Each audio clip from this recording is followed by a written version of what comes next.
The Three Whys of the Russian Revolution. Chapter 1. Why did Tsarism fall? My subject is the Russian Revolution, arguably the most important event of the 20th century. It is my considered judgment that had it not been for the Russian Revolution, there would be no National Socialism, no Second World War, no decolonization, no Cold War, which once dominated our lives. I attempt here to distill the essence of my books, The Russian Revolution, and Russia under the Bolshevik regime, published in 1991-1994, by raising three central questions addressed in those volumes. Why did Tsarism fall? Why did the Bolsheviks gain power? And why did Stalin succeed Lenin?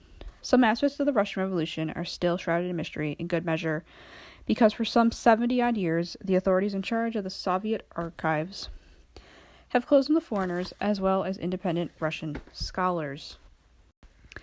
Access was given to specialists licensed by the Communist Party and willing to uphold strictly its versions of events, which centered on the prediction that the revolution was inevitable and just inevitably led to the Bolshevik triumph.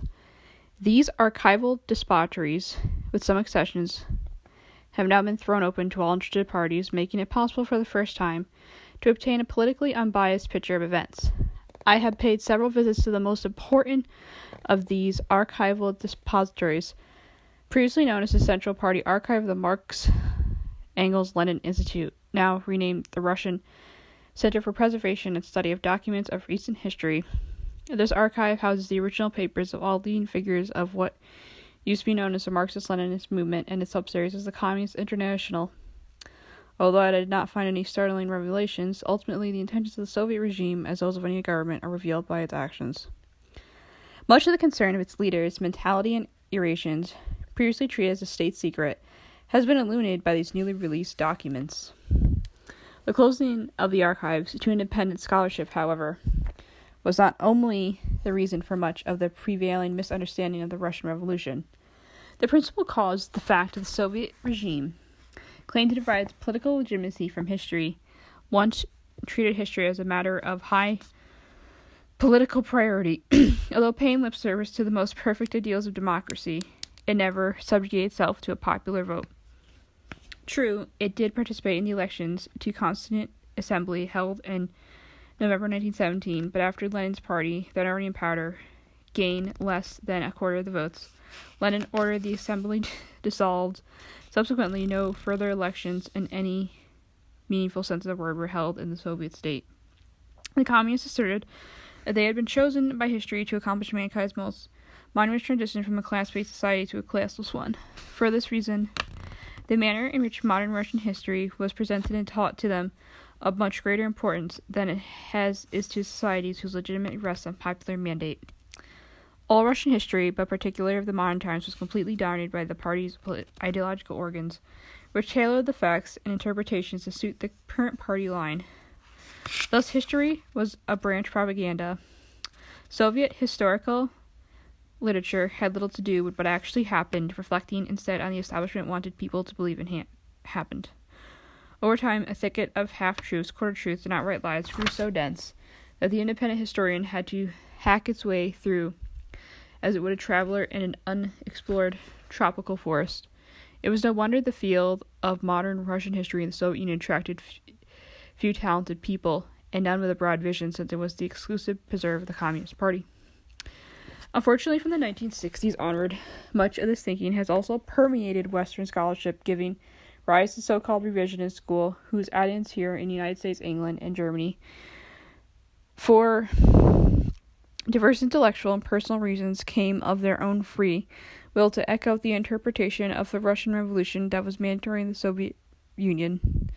Their revisionism thought to displace the independent findings of Russian émigré scholars and their Western disciples of previous generations by adopting with minor modifications the themes and interpretations of Soviet post-Stalinist party-dominated pseudo-scholarship. In some cases, those who embraced revisionism did so because they generally came to doubt the soundness of the traditional Western approach with emphasis on politics, in part under the influence of Marxism, and in part inspired by the French Annales school. They insisted on studied history from below, or according to the premise that history is driven by social conflicts, Others who took this path had less admirable personal motives, adhering in broad terms to the authorized Soviet version, given access to them in secondary Soviet archives, and gained them as other benefits as Moscow had in power to bestow. Also important to the fact of revisionism is built into modern intellectual life, which puts a premium on discovery and invention.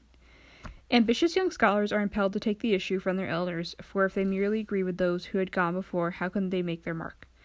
In this prevailing atmosphere, saying or doing something new is more richly rewarded than being right. All these factors played their part, and I am not able to single out any of them as decisive. The fact is that the mainstream Western scholars writing on the history of the Third Reich have remained ambiguously hostile to Nazism. The majority of those writing for the past 30 years about communism in the Soviet Union have been very degree sympathetic to it. They have become less inclined to trust the positive achievements of post-1917 Russia and to explain its failures by either legacy of Tsarism or foreign hostility, or if all else failed, by the inherent difficulties of trying to construct a totally new society based on social equality and justice. I find that German historians are particularly adverse to criticizing the communist past, and Guru positively livid at any suggestion of parallels between National Socialism and communism. Their impassioned refusal even to consider such links, their harassment of anyone who calls attention to them, suggests that they have a psychic need to dissociate themselves from Nazism, or since Nazis were anti-communist, anti-communism is then tainted with Nazism and fascism. English language scholars, who have no guilt feelings about Nazism unless they are sympathetic to communism, experience few different difficulties treating this issue with merits. Whatever the reasons, during the past 3 decades, there has occurred a convergence of approaches between Soviet and Western historiography of the revolution and its immediate aftermath. The prevailing view among Western historians that the fall of Tsarism as well as the triumph of Bolshevism were preordained, whereas the emergence of Stalin as Lenin's successor was something of a mishap. Just exactly what this mishap occurred, they have been unable up to now to explain. The central issue on the revisionist school is challenging the orthodox version concerning events of October 1917. The question was whether Bolshevik power seizure was a genuine revolution, or ordinary coup d'etat, whether the Bolsheviks ride to power on a wave of popular support, or whether, like thieves in the nights, they stole it. Western historians, particularly those of the younger generation, have increasingly adopted the Soviet point of view that October 1917 was indeed a popular revolution, where the Bolsheviks acted in response to pressures from the masses. My thesis is precisely the opposite to the advance by the revisionists, which by now is virtually obligatory in Western universities. I shall argue that there was nothing preordained about either the fall of Tsarism or Bolshevik power seizure. In fact, I feel that the latter was something of a freak, but that, once it occurred and the totalitarian machine was put in place and the rise of Stalin became virtually a foregone conclusion. Causes, which are the question why is meant to address, are most difficult aspect of historians' craft because they function on so many different levels. I have used the following analogy before, but is apt, I will recall, to illustrate what I mean. When you shake an apple tree and apples come cascading down, what causes them to fall is the shaking of the tree, is the ripeness of the fruit, which have made them fall down sooner or later anyway. Or it's the law of gravity, which makes objects fall downward towards earth. In dealing with human events, we find similar levels of explanation, from the most specific to the most general, and it's next to impossible to discern of which them determines the outcome. Usually, as in the case of the apple tree, one finds causes operating in tandem on 3 distinct levels: longue durée, the internal span, and the short term, unless of which accident plays a preeminent role. The longue durée refers to trends over time which neither individuals nor group exert control.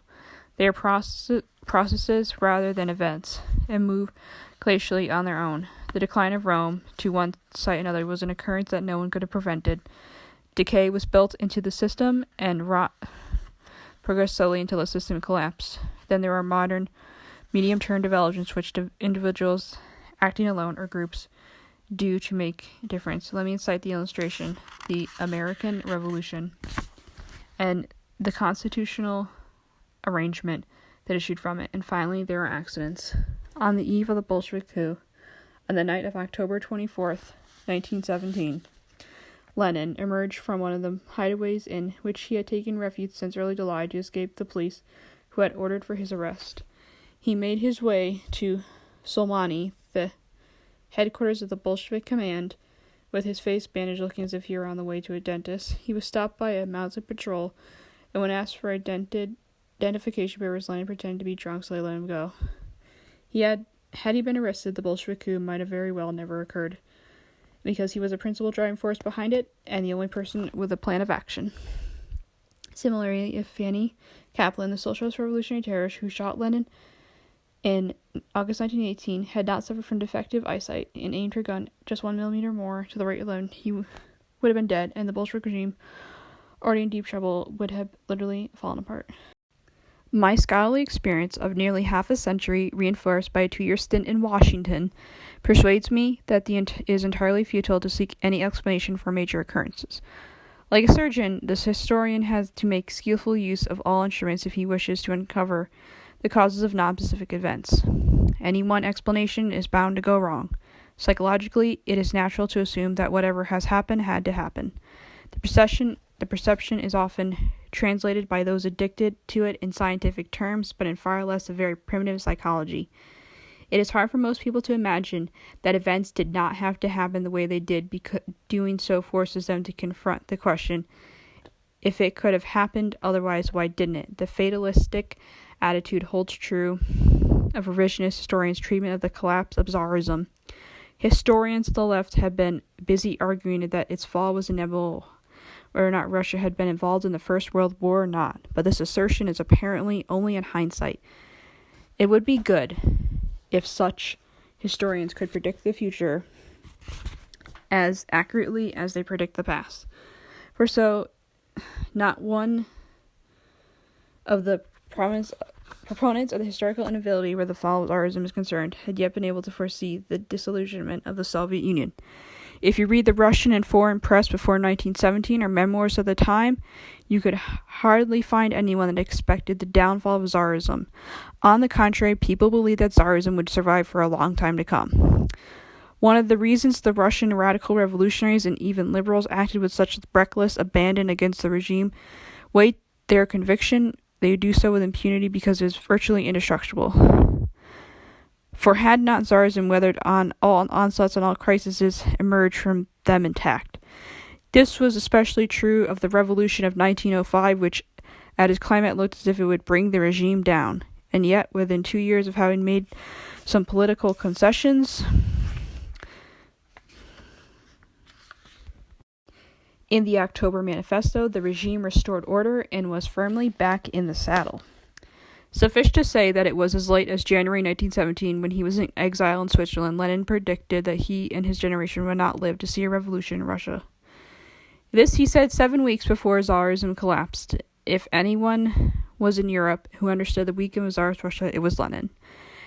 And even he did not foresee its imminent demise, so obvious to revisionist historians viewing the event ex post facto. Another item of the evidence of indicating that contemporaries believed in Tsarism's durability is that foreigners, mainly the French, not only they invested heavily in late Tsarist Russia. Billions of dollars were spent on Russian obligations securities, nearly which all would be lost in 1918 with the Bolshevik repudiation of state debts and nationalization of all private enterprises. Some historians who argue the inevitability of the collapse of Tsarism point to the proof the extraordinary number of industrial strikes that occurred in Russia on the first eve of the First World War. This argument, however, cannot stand without scrutiny. While indeed there was an unexpressed number of strikes in Russia at that time, exactly the same phenomenon occurred in England and the United States. Both these countries experienced sharp industrial shortages on the eve of 1914, and neither had a revolution. Industrial action is rarely a political motivation, and therefore hardly reliable symptom of regime's imminent collapse. In Russia, strikes were first and foremost a manifestation of the growing strength of organized labor. Until 1905, Tsarism had outlawed trade unions and ruthlessly suppressed strikes. After 1905 to 1906, trade unions were legalized, and so were strikes.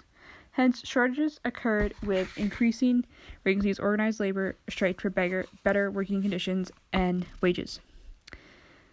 The single most important factor making for stability at any rate for a time being was that Russian villages remained quiet. 3/4 of the empire's population made a living from agriculture. Pre-1914, Russia had approximately 100 million peasants and only between 2 and 3 million workers, of whom 1/3 were so peasants employed seasonally in the railway construction and maintenance, and therefore hardly workers in any customary sense. From the point of view of the Tsarist police, even if there was endemic unrest among workers, as long as the village remained tranquil, and it did so immediately before and during the war, owing to bountiful harvests and high prices commanded by agricultural produce, the situation was under control. I have showed why Tsarism had indeed not collapsed. Now, the question arises, why did it collapse? In order to respond, we must rid ourselves of Marxist notion that all historical events are determined by social conflicts, as the Communist Manifesto puts it, and all history is a history of class war. This thesis is not sustainable. Indeed, history knows many instances of class conflict, but it knows events that have very different causes: political, ideological, racial, religious, and so on. As I have said before, any unilateral exploitation of the historical phenomenon, like the Marxist one, is bound to be false and can be sustained only by ignoring events that do not fit class interpretation or stretching them onto the progression bed of economic determinism until they do. Let me remind you of the revolution that occurred in Russia as late as August 1991, the collapse of the Soviet Union, a state which appeared as solidly entrenched to us as the Tsarist Empire did in its day, was not triggered by social unrest. There were no strike waves, no massive demonstrations, no widespread violence. The USSR disintegrated because of political decisions made merely at the top. I am not surprised that the revisionist historians who could see the collapse of Tsarism in alleged social unrest did not apply the same methodology to the collapse of the Soviet Union. If they were to do so, they would confront a void. And this would subvert their whole picture of 1917. In both cases, the collapse of Tsarism in March 1917 and the collapse of the Soviet Union in August 1991, the world was caught unawares. With one exception, I do not know of a single Westerner who foresaw the latter. The solitary exception was the English journalist Bernard Levin, who in 1979 predicted that in 10 years the Berlin Wall would come down. He is proud of this prediction, and justifiably so, but he did not provide any explanation for and why it's bound to happen, or in retrospect, why did it happen. I suspect his was just a fortunate guess. I am highly skeptical of the whole socialist Marxist approach to history, particularly revolutionary history, because I find that when the so-called masses are discontented, they inspired by specific reasons that are capable of being satisfied within the existing system. Only intellectuals have universal agreements. Only they believe is nothing that can change unless everything changes. This is not true for people at large, or peasants or workers. In the spring of 1905, the Russian monarchy invited the population to submit complaints to the government. Hundreds of such cahiers were sent in. According to the recent analysis, none called for a fundamental change of the regime, that is, abolish of the monarchy. The peasants demanded lower taxes and more land, and the workers wanted an 8-hour working day and the right to unionize, and the minorities clamored for greater autonomy. All these demands could have well been accommodated within the existing regime had the rulers found the courage to do so, intelligentsia, the good sense, to assist it. Students of revolutions have observed that, as a rule, the grievances of people look backward rather than forward. Clamoring for new rights, people complain of being unjustly deprived of ancient rights, real or imagined. That held true for Russia, particularly as regards land, single most expensive issue. The peasants firmly believed that God had created land to seek, create air and water for everyone's enjoyment and benefit. One could use it but not own it. If they wanted the abolishment of private property and land, not as a revolutionary act paving the way to socialism, as many revolutionaries wrongly misunderstood them, but as a return to tradition, to an order they believed had existed since time immemorial. One student of Russia wrote that the peasant could no more conceive of change of regimes than change of climate to him. The Tsar and everything that went with him were a given. It was the radical intellectuals who deliberately challenged the specific dissatisfactions of the population on a large into a whole-scale rejection of the political and social system. This was a tactic employed by the liberal domination of unions in 1905, when it developed a strategy of having every one of the many professional and trade organizations affiliated politicize its demands. For example, when a trade union would call for shorter working hours or higher wages, the intellectuals of the unions would ensure that such limited objectives could not be attained unless the country's entire political system were demolished and the absolute monarchy replaced with a parliamentary democracy and a constitution. The workers could care less about parliament and constitution, but this demand was inserted into their petitions by liberal intellectuals. This is what occurred on the famous procession on so-called Bloody Sunday, January 9th, 1905, which ended in the massacre that unleashed the First Russian Revolution. Before proceeding to the intelligentsia, let me discuss the academic weakness of the Tsarist state that made it vulnerable to the kind of assaults to which this was subjected in the early years of the century, and which contributed greatly to its ultimate demise. When one studies Russian history from the vantage point of the European history, becomes aware that from its foundation the Russian state was imposed from above rather than emerging from below. The population was a mere object of state authority. In this respect, Russian was very oriental. The empire was traditionally run by a bureaucracy and a generally, after 1880, reinforced by a political police organization. This political policing was a Russian invention. Russia was the first country to have two police systems, one to protect the state from its citizens, and the other to protect the citizens from each other. Subsequently, this dual structure became a fundamental feature of totalitarian states. Studying Russian history from the Western European perspective, one also becomes conscious of the effect that the absence of feudalism had on Russia. Feudalism had created in the West networks of economic and political institutions that served a central state, and once it replaced the feudal system as a source of social support and relative stability. Russia knew no feudalism in the tradition of the sense of the word, since after the existence of the Muscovite monarchy in the 15th, 16th centuries, all landowners were tenants-in-chief of the crown, and sub-infeudation was unknown. As a result, all power was concentrated in the crown. The lines of authority ran from the top down, and there were hardly any lateral lines. The fact that the wires were concentrated in the hands of the crown and its staff meant at the time of the crisis in the state would instantly disintegrate, for the monarch went, the wires snapped, and there was nothing left to hold the country together.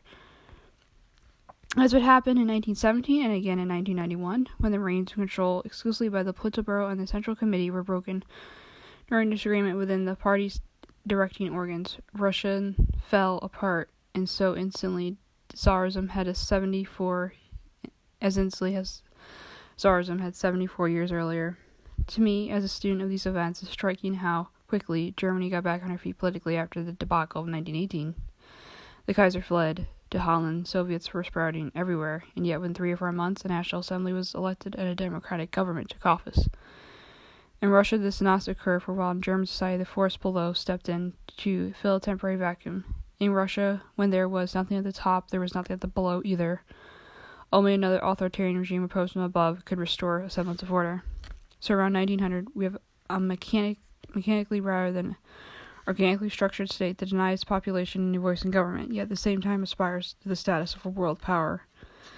This aspiration compels it to promote industrial development and higher education, which has the inevitable effect of shifting much opinion and power making to private citizens. Pre-1905 Tsarism thus suffered from irreconcilable contradiction. A non-significant population received secondary higher education, acquiring the process Western attitudes, and yet it was treated as being on the same level with the illiterate peasantry. That is, unfit to participate in the stairs of your fate, capitalists, industrialists, and bankers made decisions affecting the country's economy and employment, and yet had no say in the country's politics, because politics was in the monopoly of the bureaucracy. I may remind you that in Imperial Russia, as mutinous in Soviet Russia, one had to have official rank, or shin, in order to qualify for a governmental position. This practice precluded with the kind of participation in civilians administration as common among Western democracies, leaving the entire sphere of politics in the hands of professional officials. And officials swore on oath to the loyalty of the person of the Tsar, not to the nation at large or the state, but regarded themselves as royal stewards rather than public servants. The result was a situation which Marx had rightly predicted to arise when the political form, in this case heavily centralized and static, no longer corresponded to the socio-economic continent, increasingly dispersed and dynamic. Such a situation is, by its very nature, fraught with explosive potential. In 1982, when I worked in the National Security Council, I was asked to contribute ideas to a major speech that President Reagan was scheduled to deliver in London. My contribution consisted of a reference to Marx's dictum that when there develops a significant disparity between political form and socioeconomic content, the prospect is revolution. This disparity, however, now develops in the Soviet Union, not the capitalist West. President Reagan inserted this thought into speech, and the reaction in Moscow was of uncontrolled fury. This, of course, was language well understood and interpreted to mean a declaration of political warfare against the communist bloc. Their anger was enhanced by the awareness that the statement was correct, and they were ruling a manner not correspond to either the economic or cultural level of their population. Much same held true for the pre-revolutionary Russia. In October 1905, following defeats of war with Japan, and nationwide disasters accompanied them, the Tsarist government found itself compelled to grant the country a constituent parliament. This was certainly a step in the right direction, narrowing the immense gap that had developed between the political form and socio-economic as well as cultural content, but for various reasons. The reforms granted in 1905 and 1906 were soon emasculated. The Crown, supported by reactionary groups, did not honor concessions it had made, because they had been wrestled from at gunpoint, with a liberal and radical intelligentsia treating these concessions as a prelude to true democracy refused to operate within the limits. Thus, each protagonist in his own way sabotaged the 1905 to 1906 constitutional arrangement, and the old tensions remain. This is not to say that Russia was seething with revolutionary ardor. I find no evidence for that. What I find in specific grievances exists as such to a greater or smaller degree in any society, but in Russia's case, found inadequate outlets for resolution. In genuine democracies, when these grievances accumulate, they are satisfied by quiet revolutions called elections. In November 1904, congressional elections in the United States, voters gave an unanimous signal of dissatisfaction with the existing conditions by defeating every candidate of the ruling Democratic Party. The result had been a sea change in the makeup of Congress and started a quick shift in the behavior in the Democratic White House. But in Tsarist Russia, such possibilities did not exist. Disaffection accumulated, and by the winter of 1916-17, the mood of the urban population, provoked by inflation and shortages, turned decidedly ugly. Finally, I want your call to attention to the peasant problem, which hung over Russia like a black cloud following the emancipations of serfs in the 1860s, which the Soviet government solved in its own way by abolishing communal landholding and killing off millions of peasants. I refer to the previously mentioned refusal of the Russian Muzik to acknowledge the fact of private land ownership. This is a pre-modern attitude shared by many primitive peoples. In the case of Russia, its roots in a collective memory of a golden age when land was available for the asking because of the country had a tiny population scattered over boundless territory. And as of the late 20th century, most Russians, educated and educated alike, believed that if private landowning was abolished, there could be plenty for all who wished to cultivate. In fact, there was not enough. The population was growing at an extraordinarily rapid rate, with annual excesses of 15 and 18 live births over deaths per 1,000 inhabitants. And Prime Minister Stolypin calculated how many hectares of land were needed each year just to feed this population, and concluded they were not to be proceeded by any means, even wholesale confiscation. The only solution to the rural population was increasing yields per hectare and industrialization, but the money required significantly to prove yields was not available, and industry, while expanding, did not grow rapidly enough to employ the excess of rural labor. The consequence was an explosive situation, which various programs, initiated by Stolpen, such as resettlement and transfer of state properties to peasants, might have mitigated had been enough time had the radical intellectuals not incited the peasants to take the law into their own hand. In sum, you had late Imperial Russia serious tensions caused partially by the unwillingness of Tsarism to democratize and partially by the long-term potentially explosive mood of the Russian village, which could not find enough land to employ all those living in it. But the really critical factor, the factor that transformed specific complaints into all-consuming rejection of the existing political and economic social order, was the intelligentsia. The Russian intelligentsia, both radical and liberal, stood far to the left of its Western European counterparts, filled with utopian ideas which it had absorbed from Western literary sources but had no opportunity to try out in practice. People who came into power with plans of grand reforms, as I quickly realized, if able to test those plans, the ingrained habits and vested interests, some limits to what they can accomplish. The Clinton administration, for example, took office with rather radical ideas born in the heady atmosphere of the 1960s. Learned in no time that these ideas looked good on paper, but could be next to impossible to implement no matter how noble the intention.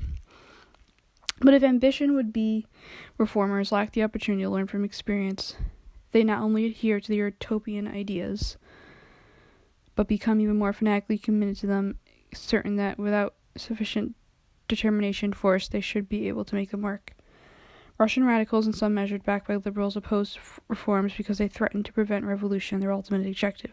In 1906 and 1907, several attempts were made to bring liberals into cabinet. Each time they refused out of fear of being compromised. The radical intelligentsia essentially appealed to the population to ostracize the government and have nothing to do with it. When the government did nothing, the intelligentsia accused it of passivity, and when it made concessions, the intelligentsia felt they had the bureaucrats on the run. Thus, when the liberals won the election of the First Duma in 1906, they immediately decided that the new constitution was entirely inadequate and that the country was needed a constituent assembly which would proclaim a Russian republic. This attitude led to incessant conflicts with Russia's first representative legislative body, and there was simply no possibility for any other kind to be compromised for John. Later on, during the war, the Tsarist government attempted to make peace with the opposition by granting the Duma, in fact, if not in name, much of what it wanted, but such as power formally to improve ministerial appointments, invariably met with rebuffs. The intelligentsia treated every conciliatory move by the government as a sign of weakness and opportunity to press for more demands. So much for the long-term immediate factors accounting for the collapse of Tsarism.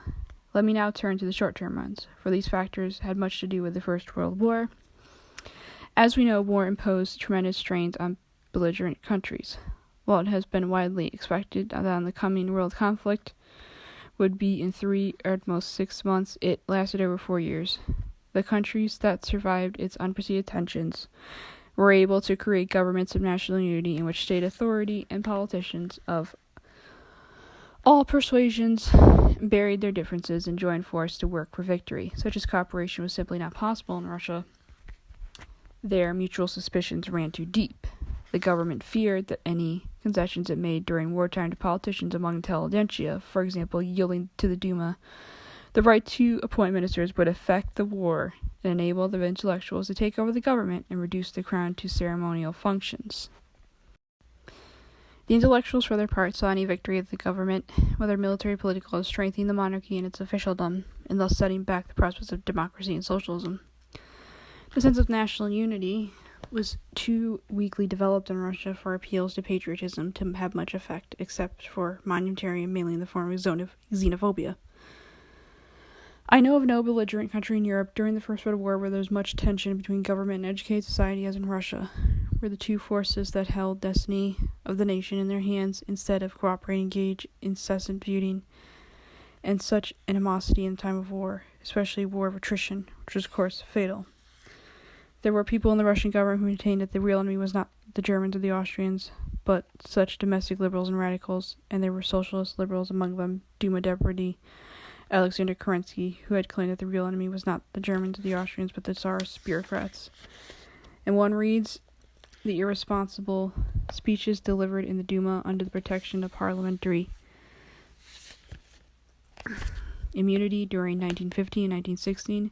In the very heat of war, one can only marvel that Russia stayed intact as long as she did.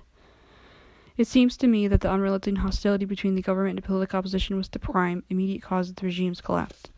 The government, driven against the wall, made concession after concession, yet nothing was enough because the liberals and the radicals were sharpening the weapons for the coup de grâce.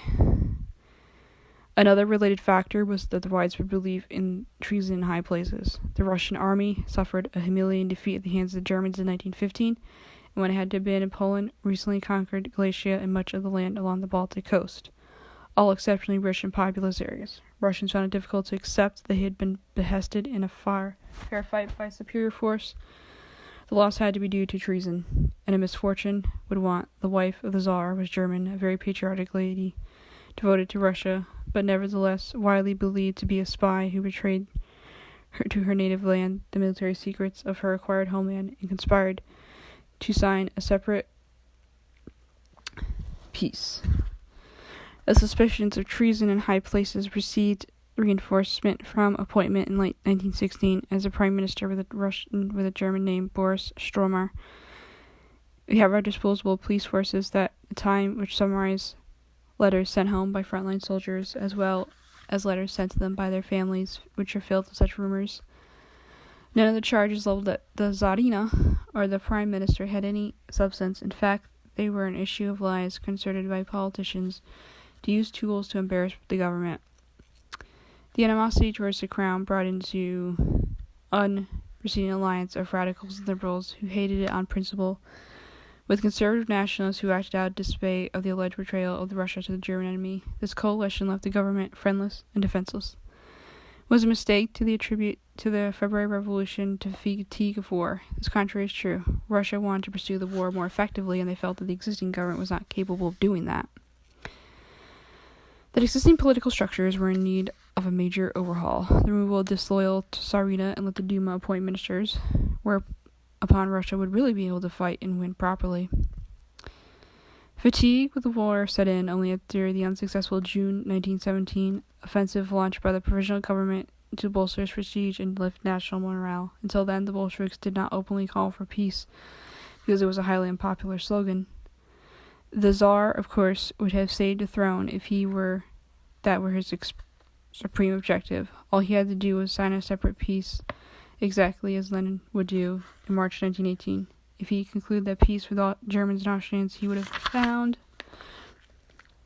that the most receptive, because both powers were eager to end the fighting on the Eastern Front in order to concentrate their forces in the West. The First World War might have ended quite differently had he done so, say, in late 1916, bringing home millions of combat troops capable of quelling domestic disorder. The Germans might have well crushed the Allies in France and Belgium, and the Russian Revolution had been averted.